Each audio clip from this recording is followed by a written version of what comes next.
Hello students, so now we are going to start our new chapter in a science. Chapter का name है energy. देखिए energy जो है एक various source है जो अलग अलग फॉर्म से हमारे पास आती है।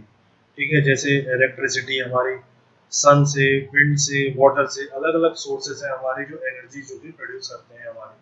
ठीक है, और ये इम्पोर्टेंट है हमारे लिए कि कंजर्व करें, हम एनर्जी को सेव करें, इंश्योर करें फ्यूचर के जो हमारे आने वाली जो लोग हैं उन्हें भी वो उसका भरपूर इस्तेमाल ले पाए। तो देखिए हम इस चैप्टर में जो पढ़ने वाले हैं वो टाइप ऑफ एनर्जी और उसकी कंजर्वेशन यानी कि कैसे हम उसे बचा सकते हैं उसके बारे में हम पढ़ेंगे। ठीक है, तो स्टार्ट करते हैं। सबसे पहले आप देखेंगे एनर्जी क्या है और उसके टाइप क्या है। और ठीक है, तो देखिए जो भी आपने पिछले चैप्टर में जो पढ़ा था वो फोर्स के बारे में पढ़ा था कि हमें कोई भी जो भी ऑब्जेक्ट होता है उसको अगर मूव करते हैं एक जगह से दूसरी जगह पर बाई अप्लाइंग समथिंग, उसे कहते हैं फोर्स। ठीक है, अगर वो किसी डिस्टेंस तक मूव कर जाए कोई ऑब्जेक्ट तो वो क्या होता है, फोर्स होता है। लेकिन फोर्स अप्लाई करने के लिए आपको क्या चाहिए, एक ताकत चाहिए। ठीक है, कुछ ताकत चाहिए। वो ताकत आप कहाँ से ला रहे हैं उसको क्या कहते हैं, यहाँ पर एनर्जी कहते हैं। अगर साइंस की डिफाइन कहूँ तो ability to do a work, यानी कि काम करने के लिए एक जो क्षमता चाहिए, जो आपको ताकत चाहिए, वो आपको कहाँ से फॉर्म होती है, एनर्जी से होती है।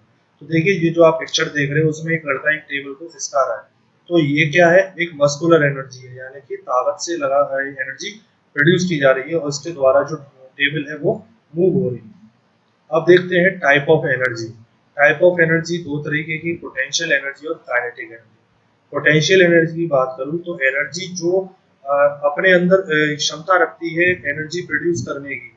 Energy produce possessed by a body due to the position, यानी कि वो अपने आप वहां से मूव हो जाए या फिर वो उसके अंदर कार्य करने की क्षमता है।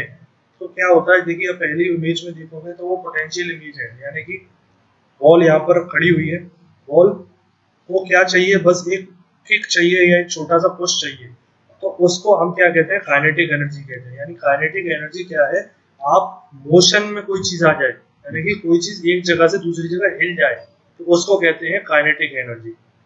इमेज में जैसे आप देखिए पोटेंशियल एनर्जी क्या है, यानी कि इस बॉल के अंदर ये क्षमता है कि ये ऊपर से नीचे आ सकती है।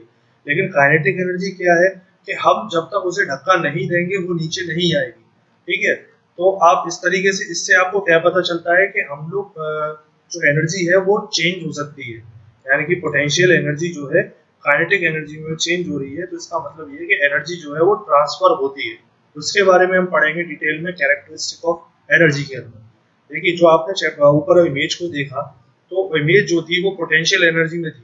जैसे ही वो पोजीशन में आई, मूव होने लगी, तो वो किसमें कन्वर्ट हो गई, आपकी आपकी काइनेटिक एनर्जी में चेंज हो गई और वो उस मोशन में आ गई आपकी बॉल।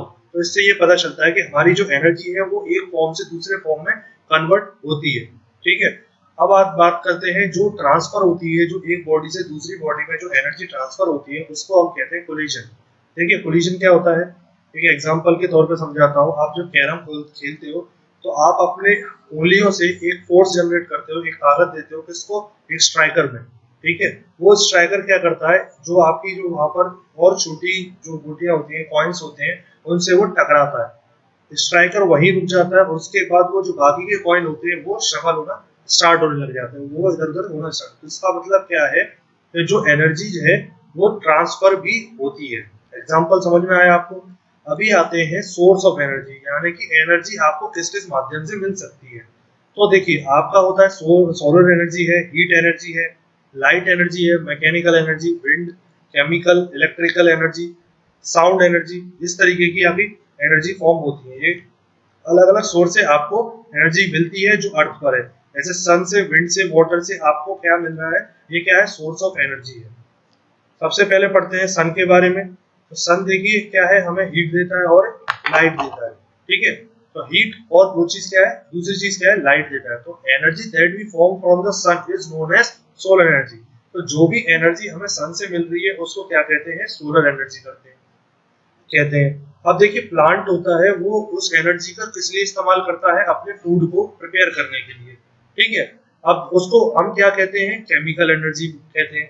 अब ह्यूमन होते हैं, एनिमल्स हैं, वो क्या करते हैं, उस केमिकल एनर्जी को ट्रांसफॉर्म कर लेते हैं और वो किस में कन्वर्ट कर देते हैं, मैकेनिकल एनर्जी में। देखिए आपको सूरज जो रोशनी दे रहा है, तो ऐसा तो नहीं सिर्फ सूरज रोशनी दे रहा है और आप काम करने लग जाओ, नहीं ना।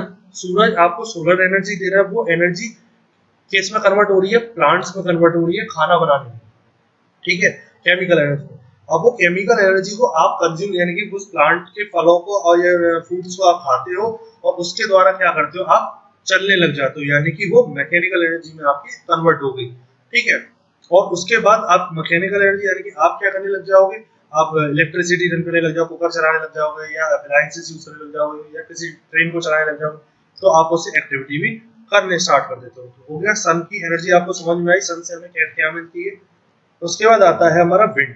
तो देखिए विंड क्या है, जो मूविंग एयर होती है, जो चलती हुई आंधी वगैरह चलती है, उसके द्वारा इस तरीके से ये टरबाइंस लगे होते हैं, ठीक है। ये टरबाइंस होते हैं, ये इस तरीके से फैन वगैरह आप देख रहे होंगे, तो बहुत ही शार्प एजेस के यहाँ पे होते हैं, बहुत ही हल्के होते हैं, ठीक है। अब क्या होता है, जब हवाएं चलती हैं तो ये घूमते हैं, जब वो ये घूमते हैं तो इसके नीचे ही क्या है, एक जनरेटर होता है। अभी शॉर्ट में समझाता हूँ, एक नीचे जनरेटर होता है, वो इलेक्ट्रिसिटी चार्ज होती रहती है और आप यहाँ से क्या मिलती है, विंड एनर्जी मिलती है यहाँ से, ठीक है। अब उसके बाद आता है हमारा वाटर का। तो देखिए वाटर क्या होता है, फ्लोइंग जो वाटर होता है उसको एक डैम बना के रोक लिया जाता है, ठीक है। एक नदी बह रही है, आगे डैम क्रिएट किया गया और वहां पर उसको वाटर को स्टोर किया गया, ठीक है। जब स्टोर कर लिया गया उसके बाद देखेंगे आप वो डैम को कभी कभी उसे खोलते हो, ठीक है, उसके जो गेट है उसको ओपन करते हैं, तो वहां से जो वाटर है वो बहुत तेजी से नीचे आता है। जब तेजी से नीचे आता है तो नीचे ना टर्बाइंस लगे होते हैं, टर्बाइंस यानी कुछ व्हील टाइप के लगे होते हैं, वो रोटेट होते हैं। जब वो रोटेट होते हैं तो वहां से वो जनरेटर में जाती है और काइनेटिक एनर्जी, और वहां पर क्या जनरेट होती है, पानी की मदद से हाइड्रो इलेक्ट्रिसिटी जनरेट होती है। तो आपके यहाँ पर तीन फॉर्म देख लिया आपने, सोलर देख लिए, विंड देख लिया, वाटर एनर्जी आपके समझ में आ गया। उसके बाद आता है दूसरा फ्यूल। फ्यूल देखिए क्या है, सब कुछ ऐसे सब्सटेंस है, जैसे आपने कहूँ कोल है, पेट्रोलियम है, नेचुरल गैस है, केरोसिन ऑयल है, ये क्या है, ये हीट करे जाते हैं, गर्म किए जाते हैं, बर्न किए जाते हैं और उसके बाद क्या रिलीज करते हैं, हीट एनर्जी देते हैं, ठीक है। और इनके हीट एनर्जी से आपको क्या मिलता है, जैसे आप खाना पका सकते हो, व्हीकल्स चलाते हो, कार, बसेस, ऑटो रिक्शा, तो ये सब आपके फ्यूल से हमें मिलता है, जो कि है हीट एनर्जी। एग्जाम्पल कुकिंग, देखिए गैस पर ऑटोमोबाइल्स का चलना, ये सारे क्या है आपके फ्यूल की मदद से, ठीक है। फ्यूल जो है आप देखोगे, फ्यूल का बर्निंग जो है वो इलेक्ट्रिसिटी भी जनरेट करता है, जो कि आपको बल्ब और ट्यूबलाइट वगैरह जलता है आपके घर में, जो वो भी इसी का माध्यम है। देखिए conservation of energy. Conservation of energy का मतलब है कि आपको जो एनर्जी आपको मिली है, जैसे फॉसिल फ्यूल वगैरह है, ये बहुत ही लिमिटेड है हमारी जो अर्थ पर, ये बहुत ही कम मात्रा में रह गई है, तो इनको सेव करना बहुत जरूरी है आने वाली पीढ़ी के लिए, फ्यूचर के लिए। तो हम कैसे इसको बचा सकते हैं वो हम देखेंगे। पहले तो आप अगर रूम को लीव करते छोड़ते हो तो आप जो फैन ट्यूबलाइट्स वगैरह को ऑफ करके निकलिए। दूसरा ये है कि दिन के समय में अपने जो इलेक्ट्रिसिटी अप्लायंसेस है उनको यूज मत कीजिए, यानी कि ट्यूबलाइट है, लाइट, फैन है, आप मत यूज कीजिए। डोर्स और विंडो को ओपन कीजिए, सनलाइट को आने दीजिए। उसके बाद शॉर्ट डिस्टेंस पे अगर आपको ट्रेवल करना है तो आप मोटरसाइकिल और इन बसेस के अलावा आप बाई वॉकिंग या साइकिल का यूज कीजिए, ठीक है, या पब्लिक ट्रांसपोर्ट का यूज कीजिए, वो ज्यादा बेहतर है। उसके बाद सोलर कुकर्स का यूज कीजिए खाना बनाने के लिए, और अल्टरनेट सोर्स यूज करिए, यानी कि आप कोल का, पेट्रोलियम के बजाय आप जैसे मैंने भी बताया हाइड्रो इलेक्ट्रिसिटी एनर्जी का यूज कीजिए, ये क्या विंड का यूज करिए, ये नेचुरल है, ठीक है, आप आराम से यूज कर सकते हैं। नॉन रिन्यूएबल रिसोर्सेज यानी कि जिनको हम दोबारा से नहीं हो सकते, एक बार यूज हो गए तो खत्म, कोल है, पेट्रोलियम, उसका इस्तेमाल थोड़ा कम कीजिए। तो इसका मतलब आपको ये चैप्टर समझ में आया होगा यहाँ पे एनर्जी के ऊपर, आई होप, है ना। अगर समझ में आएगा तो कोई दिक्कत हो आपको तो आप मेरे से पूछ सकते हो, ठीक है। Thank you class.